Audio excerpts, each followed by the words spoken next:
오늘 영상은 지난주 한국장과 미국장 시장을 먼저 리뷰를 하고요. 한국장, 미국장의 흐름을 파악한 다음에 매매 내용을 분석해 보도록 하겠습니다. 그래서 시장 흐름과 그 선물 매매와 주식 매매를 복귀하면서 반성할 건 반성하고, 지난주 시장 흐름과 재료를 바탕으로 다음주 매매 전략을 세워보는 걸로 마무리하겠습니다. 지난주 시장을 리뷰를 해보면 계속 그 뉴스를 틀면 탄핵 관련해서 국론 분열이 심해서 심리상으로는 상당히 안 좋았죠. 한국이 어디로 가는 것인가, 이런 심리 상태였는데 만기일 이후에 외국인이 복귀를 했습니다. 3월 만기 때 선물 3만 계약 이상 매도를 쳐놓은 것이 그 청산 처리가 됐죠. 만기일이 끝나면서. 그러면서 외국인이 삼성전자를 순매수를 크게 일으키면서 이제 주도주가 오히려 약해졌죠. 뭐 방산이나 조선주나 이런 것들보다 삼성전자 주도의 장세가 펼쳐졌습니다. 미국장은 계속 좀 안 좋은 상태였기 때문에 한국장은 계속 올라갔었죠. 그래서 장이 시작되고 전략, 그러니까 초반에는 좀 시장이 이 지수 부담 때문에 빠지다가 다시 그거를 극복하고 외국인이 삼성전자를 주도로 강력하게 매수하면서 전형적인 전략 후강의 장세를 보여줬습니다. 미국장은 고용지표가 좋게 나왔죠. 물가지수도 좋게 나오고 연준도 비둘기적으로 발언을 했습니다. 근데 트럼프의 이제 돌발적인 발언들이 시장에 안 좋은 영향을 시키고, 그리고 뭐 소비자 기대 인플레이션이나 심리지수나 심리지표 같은 것들이 계속 안 좋게 나오고 GDP도 내려가고 있고 경제도 하강으로 조금 빠져버렸죠. 관세 관련해서도 4월 2일까지는 계속적으로 좀 불확실성이 증가되면서 시장에는 하방 압력을 제공하고 있습니다.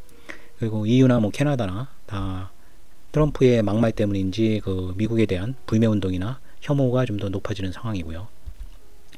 그래서 윗꼬리 아랫꼬리가 반복되면서 바닥을 확인하는 것으로 봤습니다. 지표상으로는 굉장히 괜찮은데 어쨌든 경제가 조금 나빠지는 것은 있고, 일단 제일 가장 큰 것은 4월 2일까지 트럼프의 이 관세 정책의 진행이 어떻게 될지 아무도 모른다는 거죠. 다른 나라의 어떤 조치나 그에 따른 이제 트럼프의 보복 조치나 이런 것들이 당장 이제 다음 주에 어떻게 펼쳐질지를 예측하기가 어려운 상황이기 때문에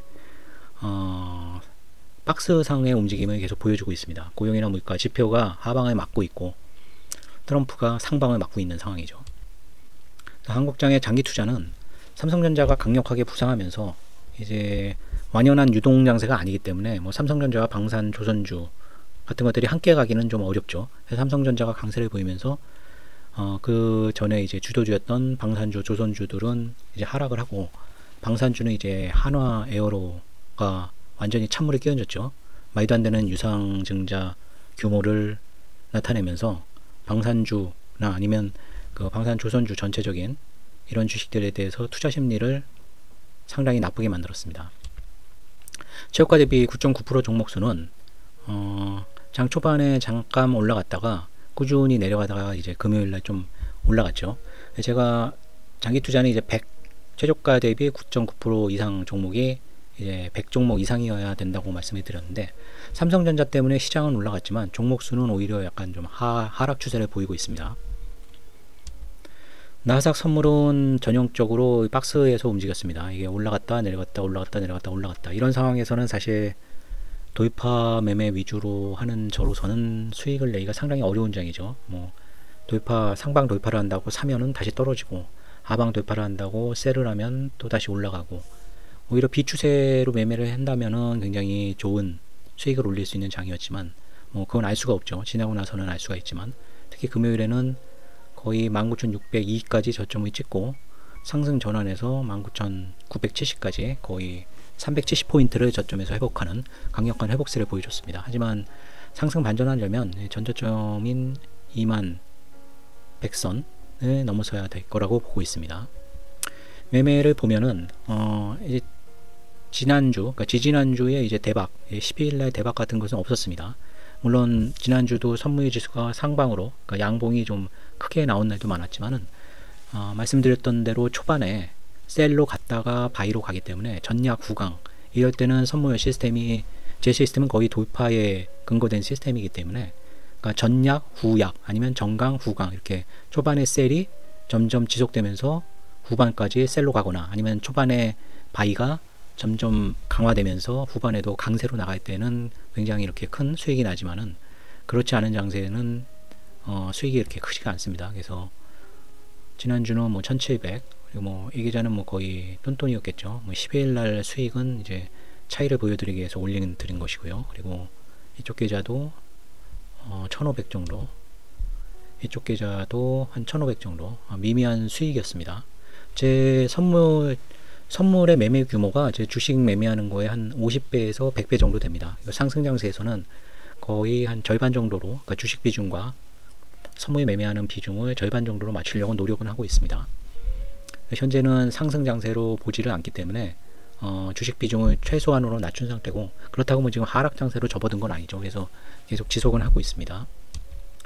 나스닥 선물 이렇게 박스장으로 이렇게 움직인다는 것은 이제 다음 주에 어쨌든 뭐 강하게 뚫고 나갈 거라고는 좀 어렵다고 봅니다. 왜냐하면 4월 2일 상황까지는 불확실성이 있기 때문에 뭐 그게 완전히 해소되는 어떤 트럼프의 어떤 행동이 나올 것 같지는 않고요. 그렇다고 경제 지표로 봐서는 하방이 열려 있는 것 같지는 않고요. 심리가 나쁘기 때문에 장 초반에는 이렇게 밀렸다가 다시 들어오는 그런 모습을 보이는 것도 있습니다. 굉장히 어려운 장세죠. 이게 상방이나 하방이나가 뚜렷하게 나타나지가 않는 상황이니까요. 나스닥 선물은 이때죠. 이제 저점 확인하면서 매수 들어갔던, 지지난주에 매수 들어갔던 것을 수익이 이렇게 좋지는 않았습니다. 왜냐하면 굉장히 매수 시점은 좋았는데 올라갔다 내려갔다 올라갔다 내려갔다를 반복하면서 결국 나스닥 선물 3월물은 지난주 수익은 20만 불 정도밖에는 잡히질 않았습니다. 그리고 6월물로 이제 FOMC 때부터는 6월물을 매매를 했는데 워낙 점도표부터 좋게 나왔죠. 근데 점도표 금리만 볼 수는 없고 그 성명서 내용들, 경제에 대한 그 뷰라든가 또 파월이 등장하면은 파월의 멘트, 그리고 인터뷰에 대한 파월의 답변, 이런 것들을 때문에 FOMC 때도 많이 변동이 되는데, 일단 금리 나오는 거 보면서 바이로 진입을 했습니다. 바이로 진입을 했고 굉장히 많이 수익이 났었는데, 또 파월이 인터뷰 끝나고 물러나자마자 장이 이제 또 하방으로 또 많이 내려가서 수익의 상당 부분을 토해내서 72,000불 정도의 수익밖에는 나지 않았습니다. 이렇게 박스장에서 움직인 것 치고는 그렇게 나쁘진 않았지만 어느 쪽으로 방향을 잡겠죠. 일단 지표가 중요할 것 같습니다. 이렇게 불안할 장세일 때는 나스닥 선물이, 미국 주식, 미국 시장을 매매를 안 하시는 분들도 뭐 한국 시장이 미국 시장하고 따로 디커플링으로 미국이 좀 약해도 한국이 계속하고 있다라고 생각할 수 있지만, 미국 시장이 무너지면 결국 한국 시장이 좋을 수는 없습니다. 그래서 여러 지표들이 나오는데 일단 27일에 GDP가 계속 떨어지는 추세죠. 이거를 확인해야 됐고, 28일 날 뭐 CPI는 굉장히 좋게 나왔지만은 PC에 대한 좀 안 좋은 뉴스들도 있기 때문에 PC 봐야 될 것 같고요. 인플레 기대 지수, 파월은 되게 1년 인플레 기대 지수를 뭐 별거 아니다, 장기가 중요하다 이런 식으로 얘기했지만, 어쨌든 인플레 기대 지수가 하락하는지 아니면 계속 올라가는 추세인지, 그 CPI가 내려갔기 때문에 인플레 기대 지수가 내려갈 것도 생각을 해보고 있습니다. 그리고 GDP 나오가 제일 속보성으로 제일 빨리 나오는 거기 때문에 이것도 이제 관심이 있고요. 그리고 다음 달 초부터 이제 2일이 이제 D-Day이긴 하죠. 그러면서 고용 주간이죠. 금요일날 고용 보고서가 발매되면서 ISM 제조업 구매자 지수랑 비제조업 구매자 지수, 이 심리 상태를 나타내는 지수가 될 수가 있을 겁니다. 고용 보고서 보면서 이제 4월장에 이제 초반에 어떻게 진행될지를 잡아가려고 합니다. 천연가스 선물은 38%로 끝나긴 했는데 40%를 찍으면서 이제 3분의 1을 청산을 했죠. 그 30% 찍을 때 40% 저가 대비 52주 최저가 대비 40% 상승을 찍으면서 자동으로 청산이 됐습니다. 그래서 총 물량의 3분의 2가 청산이 되고 3분의 1이 남아있는 상태고요. 원유는 계속 이제 요 매수권 주위에서 반등반등을 하는데, 이제 하회를 하게 되면은 원유 쪽으로 이제 저점 매수가 들어갈 수도 있습니다. 저점 확인되는 거를 보기는 해야겠죠. 천연가스는 말씀드린 대로 3분의 2는 분할 매도한 상태이고 3분의 1을 보유한 상태이고요. 여기 적어 놓은 대로 최저치에서 52주 최저가 기준이죠. 이것은 엔지 가격 기준이 아니고 ETN 기준입니다. 그래서 30% 기준으로 3분의 1 처분하고 40% 찍으면 3분의 1, 그러니까 총 3분의 2죠. 자, 어제 금요일 기준으로 40%까지 찍었기 때문에 총 3분의 2가 청산이 된 것입니다. 물론 천연가스가 다시 올라오게 되면 인버스는 재매수하게 될 테고요. 50%까지 올라가게 되면 전량 매도를 할 것입니다. 계좌일 매도 내역을 보면 이번 주 매매는 삼성전자가 주도주로 편입이 되면서 삼성전자를 빨리 편입시켰어야 되는데 굉장히 느려졌죠. 그래서 거의 이 주식 투자 쪽은 죽을 썼습니다. 거기에 이제 하나 에어로스페이스가 금요일날 유상증자 때문에 폭락을 하면서 완전히 찬물이 끼얹었죠. 예. 그래서 천연가스 그 3분의 1, 3분의 1씩 매도한 거가 이제 거의 대부분의 수익이고요. 나머지는 이제 하나오션, 현대중공업은 이제 작은 이익을 남기고 매도 처리했죠. 우리 한야에어로나 하나시스템은 뭐 10% 이상 수익이었는데 금요일날 이제 개파락하면서 이제 오히려 손실이 나고 조금 수익이고, 태광은 실적이 안 좋게 나오면서 그냥 적은 물량이지만 손절 처리했습니다. 레인보우 로보틱스는 로보티지와 그 교체 매매를 하면서 이제 처분을 했고요. 계좌가 좀 처참하죠. 예, 이렇게 제가 마이너스 나는 것을 굉장히 싫어하는데 보시면은 뭐 오히려 인버스 주식들이 이 수익을 거의 커버를 하고 있는 겁니다. 인버스 이 1000만원, 1300만원이 뭐 미실현 시총액이 넘어섰으니까 나머지 주식들은 오히려 평가손이라는 거죠. 예, 조선주도 마이너스로 돌아섰고, AI주도 마이너스로 돌아섰고, 방산주도 마이너스. 인버스 주식은 아직은 뭐 견고하게 상승 중이죠. 방산주, S&T 다이내믹스도 마이너스. 로보티즈는 굉장히 안 좋죠. 이거는 로봇주로서 이제 무역 분할 얘기가 나오면서 급락을 했습니다. 그리고 S&D는 이제 삼성식품 관련주인데 그 소스를 만드는 회사죠. 그래서 삼양식품 대신 그 S&D를 편입을 시켰습니다. 올릭스는 이제 손절 범위에 들어섰죠. 바이오주로 편입을 시켰는데 급락을 해서, 예전에 급락했을 때는 바로 반등을 해서 수익을 내고 나왔었는데 이번 급락에는 계속 그 반등을 못하고 손절권까지 내려가 있습니다. 우주 일렉트로 편입을 시킨 상태고요. GI 이노베이션 이 주식도 반등을 못하고 계속 지지부진하고 있죠. 크래프톤도 그 인조이가 그 발매 얼리 버전이죠. 그게 이제 발매 3월 28일로 결정이 나면서 이제 재료에 판다 이런 얘기가 나왔는데 이제 급락을 했습니다. 그래서 크래프톤도 안 좋은 상태인데 저는 인조이 자체는 괜찮게 보고 있습니다. 물론 재료가 나오고 하락하는 경우가 게임주나 아니면 엔터주에서 드라마 제작이나 영화 제작사 중에서도 그런 사례가 많기 때문에 좀 주의는 하고 있지만, 어쨌든 배틀그라운드가 인도에서의 성적도 계속 좋고 인조이도 조금 더 지켜보자 하는 입장에서 보유를 하고 있습니다. 포러비스는 하락할 때마다 매수를 좀 많이 하려고 했는데 뭐 악재가 안 나와서 하락을 별로 안 하고 있죠. 필옵틱스는 유리기판주 대장이라고 생각을 해서 편입은 했는데 얘도 별로 상황이 안 좋죠. 한국항공우주는 이제 방산주 하나에어로를 매도하면서 편입을 시켰는데 일단은 일부분 편입을 시켰는데 수익은 난 상태입니다. 근데 전체적으로 이제 주식 쪽은 인버스 주식들을 제외하면 오히려 평가손으로 봐야 됐고요. 다음 주에 이제 삼성전자가 계속 지속되는 그런 장세가 될지, 아니면 그 지난주에 하락폭이 컸던 방산이나 조선이나 AI 예전의 그 주도주들이죠. 다시 주도주의 자리를 되찾을지, 당장 월요일장부터 어느 정도 감을 잡고 매매에 반영을 할 생각입니다. 계좌 2의 잔고는 이제 주로 이제 천연가스 이제 똑같은 형태로 이제 그 이익 실현했고요. 나머지 이제 첫 주가 남아 있습니다.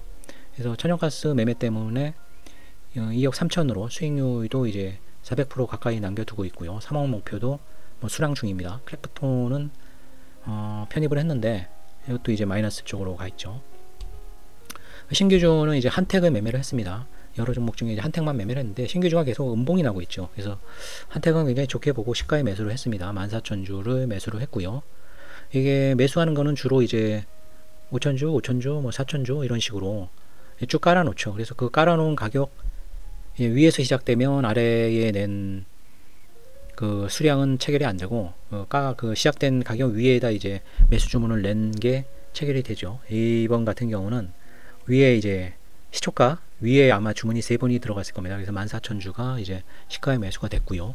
이렇게 동시 상장되는 경우는 TXR 로보틱스랑 이제 한택이랑 동시 상장, 이제 스펙주까지 있었죠. 그래서 3종목인가가 동시 상장됐는데, 이럴 경우 이제 좀 상대적으로 한택이 좀 높이 시작했고 TXR 로보틱스가 낮게 시작했습니다. 이럴 경우 낮게 시작한 종목으로 이제 저가 인식이 돼서 그 종목이 양봉이 나면서 올라갈 경우 높이 시작한 한택 같은 종목이 내려갈 수 있는 가능성이 좀 있습니다. 그래서 두 종목을 같이 차트를 띄워놓고 보셔야 되고요. 이날은 이제 일단 한택이 매수가 된 이후로 살짝 올라가면서 이제 위로 더 상방을 계속 치열하게 치고 있는 상황에서 TXR 로보틱스가 이제 양봉의 분위기를 내면서 매매가 증가되는 그런 모습이 나타나서 3회에 걸쳐서 분할 매도를 했습니다. 그래서 수익은 뭐 들어간 수량에 비하면 굉장히 저조했죠. 1867만원 정도 수익이 났고요. 수익률은 5.3%. 기대한 수익은 이제 뭐 한 3만원 가까이 정도, 29,000원 정도의 그 매도를 했으면 하는 희망이었으나 워낙 그 긴박하게 움직이고 변동성이 크기 때문에 주저주저 하다가는 뭐 5% 수익 같은 거는 금방 마이너스로 바뀌게 됩니다. 신규주는. 그래서 욕심 부리지 않고 세 번에 걸친 걸로 횟수가 나와 있죠. 세 번에 걸쳐서 분할 매도해서 수익을 냈습니다. 다음에도 신규주 매매가 있으면은 다음에도 매매 내역을 올려드리도록 하겠습니다. 투자 전략하고 이제 종목 추천이 아니니까 뭐 이건 여러분 보여드렸고요. 하나오션하고 HD 현대중공업은 한겨레에서 이제 공정거래위원회죠. 하도급 벌점을 초과해서 방위산업 입찰 제한 대상에 걸렸다. 소명을 못하면 입찰이 제한될 수 있다. 이런 뉴스가 나왔습니다. 이런 악재는 이제 해소가 된 건 아니죠 아직. 하지만 이제 시장에서는 이건 소명해가지고 뭐 입찰 참가 자격 제한까지는 가지 않을 것이다 라는 인식이 있어서 주가에는 크게 반영이 안 되었으나 잠재적인 악재죠. 그래서 시장에서 이 뉴스가 많이 이제 반영이 되든가 아니면 뭐 실제 상황으로 가면 굉장히 급락할 굉장히 큰 악재죠. 그러면 해제 상황까지는 가지 않을 수도 있을 확률이 높지만은 일단 잠재적인 악재가 있는 것에 저는 좋아하지 않기 때문에 두 종목 다 매도 처리를 했습니다. 포트폴리오는 이제 하나 에어로로직스가 방산의 주도주였는데 이제 어이없는 이제 유중을 했죠. 이제 한국장에 대한 혐오감이 다시 드는 그런 뉴스였습니다. 방산주는 일단 주도주로는 보고 있습니다. 하지만 예전보다 주도주의 그 선명성은 굉장히 약해졌다고 보고 있고요. 현대로템이 아마 주도주로 지금 보고 있고요. LIG 넥스원, 한국항공우주, S&T 다이내믹. 하나그룹은 트럼프와 가장 친밀한 어떤 경제적으로 한국에서는 가장 친밀한 그 그룹이라고 생각해서 하나주를 많이 선호를 했습니다. 하나오션이나 하나시스템이나 하나에어로로직스나. 근데 유상증자 이번에 하는 걸로 봐서는 완전히 좀 정이 떨어졌죠. AI전력도 이제 하락폭이 굉장히 큰데 이것도 주도주라고 하기는 좀 지금 민망한 상태입니다. 주가만 보면 HD 현대일렉트릭하고 LS 일렉트릭, 삼성전자 편입을 못했죠. 제가 굉장히 잘못했다고 생각을 합니다. 조정을 하면 편입을 한다고 생각을 했는데 조정 없이 그냥 뭐 계속 지난주에 강한 모습을 보여줬습니다. 조선주는 이제 주도주 위치에서 상당히 많이 이제 떨어졌죠. 아까 말한 하나오션이나 HD 현대중공업은 그 공정거래위원회의 입찰 제한 그 잠재성 악재 때문에 일단 포트에서 뺐고요. 로봇주는 뭐 주가상으로 보면 뭐 주도주는 아니고 향후 기대가 되는 가장 1순위 테마라고 봐서 로보티즈로 잡고는 있습니다. 근데 뭐 지금 주도주라고 할 수는 없죠. 인버스 주식은 일단 천연가스는 목표 가격대에 오면은 2차 청산할, 그러니까 전량 청산할 생각이고요. 2차 청산은 완료했고요. 2차 전지 인버스 주식도 이제 슬슬 LG 에너지 솔루션을 위주로 보면서 청산을 고려하고 있습니다. 미국 반도체 인버스도 미국 시장이 상승으로 전환된다면 청산을 할 생각이고요. 바이오는 지난주에 뭐 HAB가 임상로 좀 안 좋은 악재가 터졌고 하한가로 갔고요. 그리고 유한양행의 필두로 계속 기술 이전에 대해서 계약 취소 건이 자꾸 발생되면서 바이오가 계속 안 좋았죠. 하지만 바이오도 지속적으로 봐야 될 업종이라고 해서 이번에 아예 칸을 다시 만들었습니다.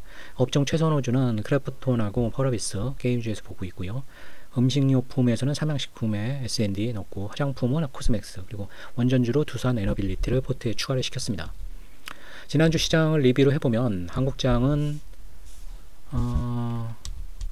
리뷰를 했었죠. 리뷰한 거를 보고 이제 다음 주 이제 미국 일정까지 받고 이제 투자 전략을 말씀드리면서 끝을 맺겠습니다. 한국장은 당장 월요일에 외국인이 지속될 것인가, 이제 그게 중요하겠죠. 금요일날 초반에는 미국장이 19,600대까지 하락하면서 다시 무너지는가 라고 생각을 했으나 강하게 그 저점을 딛고 양봉을 냈죠. 양봉을 내고 이제 오히려 플러스로 전환하면서 강세 지속 여부는 강세가 지속될 가능성이 더 크지 않을까. 근데 이제 외국인이 끌어온 장세이기 때문에 지난주에는 삼성전자를 필두로 외국인 선물가 거래소에서 모두 순매수를 지속하면서 끌고 왔습니다. 바이비는 유지를 한 상태고요. 바이비를 유지한다는 것은 결국 코스피 선물에서 바이 위주 전략을 다음 주까지도 쓸 것이다. 하지만은 어쨌든 계속 바이를 계속 그 바이가 먹혔던 장이기 때문에 대박은 오히려 셀에서 나오지 않을까라는 생각도 하고 있습니다. 미국장은 이제 아직은 계속 셀 뷰입니다. 4월이 D-Day까지는요. 다음 주에 어떤 불확실성이 완전히 풀릴 수 있는 그런 상태는 아니고요. 일단은 지표가 가장 중요할 걸로 보고 있습니다. 지표가 가장 중요하고, 네, 이제 PCA랑 다다음 주에 이제 고용 보고서죠. 실업률 뭐 이런 것들. 장중 고가 매도 전략은 계속 갈 것이고요. 장중 저가 매수도 가능한 전략으로 보고 있습니다. 돌파보다는 오히려 비추세로 계속 움직일 가능성이 크다고 보고 있습니다. 한국장의 장기 투자는 삼성전자로 계속 갈 것인지, 삼성전자가 계속 가면은 방산조선주가 같이 가기는 좀 어렵다고 보고 있습니다. 거꾸로 이제 삼성전자가 좀 주춤하게 되면은 다시 이제 방산주나 조선주 아니면 AI 전력주가 다시 스포트라이트를 받을 수도 있겠죠. 다음 주 월요일이 굉장히 중요한 장세라고 보고 있습니다. 네, 이번 주도 조금 어려운 장이었는데 나름 주식 쪽은 좀 망했지만 선물 쪽은 잘 대응을 했습니다. 다음 주에도 많은 수익 올리시기를 기원하고요. 네, 영상 시청해 주신 분들 감사드립니다.